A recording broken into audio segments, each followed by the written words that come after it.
Hi, my name is Sue. Glad you can join me in my craft room. Today I'm going to make a card and I'm going to start using the stamps from Judith Stamp and I'll put her link below.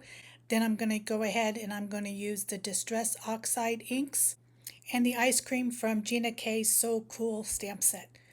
Before I do the ink blending, I did have to create a mask for the dog and the ice cream.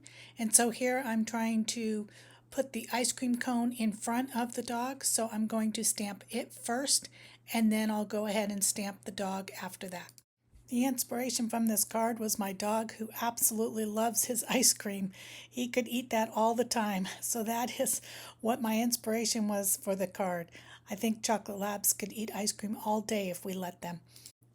When I'm using wood blocks, which I will be using for the dog, I use the tool that came with the Misty, which is like the ruler, and I put that where I want the bottom of the stamp to be. And here I used the mask in order to tell me where I wanted that bottom to be. It makes it so much easier since you can't see the red foam on the wood block. I know that once I have that lined up, then when I go to stamp, it's right there lined up on the block. I just put the edge to the edge and then it comes out perfect every time. So when you remove the mask for the ice cream, you'll see that it's in front of the dog and the dog is licking the ice cream, which is exactly what I wanted. So for here, I wanted to ink blend the mountains or the grass. So I'm using the Twisted Citron and I used the mask on here. Now this is where I totally messed up with ink blending and you're going to see it's a hot mess, but it does come together later. But here I first did that with the citrus and then I moved the paper down figuring I would cover up or not put ink where I didn't want it. So I used the Lucky Clover. However, when I did that, and I noticed when I first started and I moved the paper, so here I'm trying to use both colors, thinking I want that, but look, when I move the paper, you can see that sharp line of the copy paper that I put on there. So I went back with the mountain again, and I figured I'm just going to put Lucky Clover over the yellow and cover it up the best I can to ink blend it as, make it look like it was not a mess up. But I have swirls everywhere. My ink blending just wasn't working very well. I don't know if I just didn't put enough ink on the sponge or what. So it took a little time to ink blend it the way I wanted, and I ended up just using more Lucky Clover than I did anything else and not even adding any more twisted oxide or twisted citron. And I was having troubles with the getting rid of the swirls. So I kind of was giving up at this point. I thought, okay, let's go on to something else and then I'll come back to it. So I started working on the clouds. And with the clouds, I used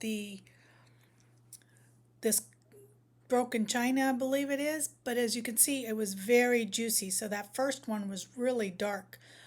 In order to rectify the clouds, then I just went and I never went back to the ink pad again and just used what was on the sponge to go down the card to make more clouds. It was a little difficult for me to, I have to do more of this.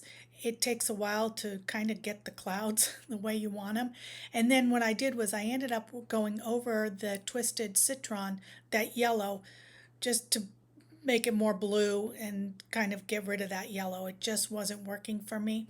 So I went back over with the blue on that and kind of darkened that up. I have to say, the clouds came out better than I thought by the time I was all through. It kind of gave the look that I'm looking for, but I did have to go back and try to ink blend more with the Lucky Clover. I just wasn't happy with the way it was working, so I kind of went back darker and darker and just kind of blended it out.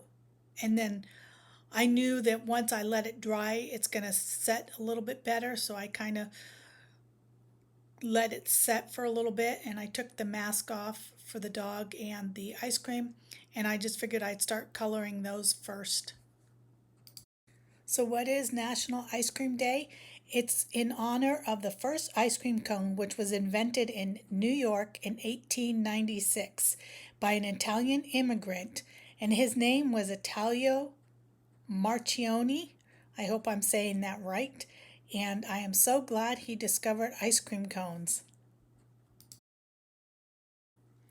So for this ice cream cone, I decided to go with the mint chocolate chip, which I love the green ice cream. I don't like it when it's chocolate chip and it's vanilla ice cream. I like it when it's green ice cream for mint. Then I know I'm eating mint chocolate chip.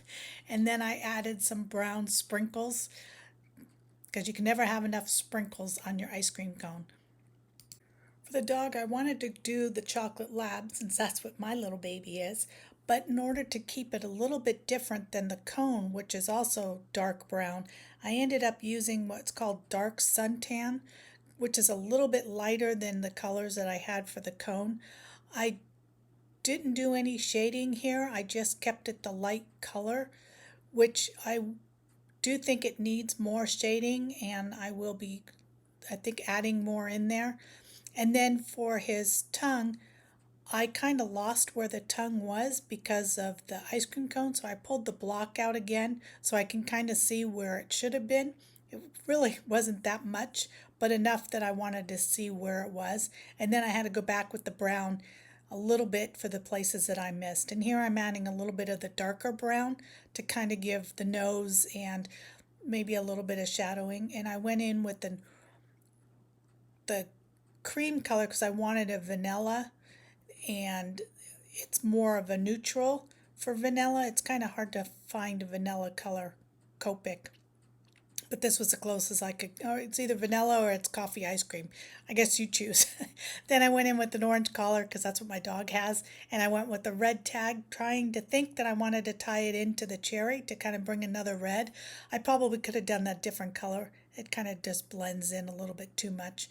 I did try to do some shading on the ice cream cone, and it probably doesn't need to be necessary because it didn't really show up very much when I went to go do it. I tried the different grays and I tried browns, and here I ended up using the gray, light gray, and it really didn't do anything. So next time I probably would not even do that. I did go back in with the green where the masking did not come out perfect and kind of added that back in. I also added the sentiment from the stamp set. And then here I'm just going back with Ice Ocean and filling in what makes it look a little bit like grass. It also covers up some of my blending issues. Here's my final card. I hope you enjoyed it and thank you for watching. I look forward to seeing you in my next video. Have a great day.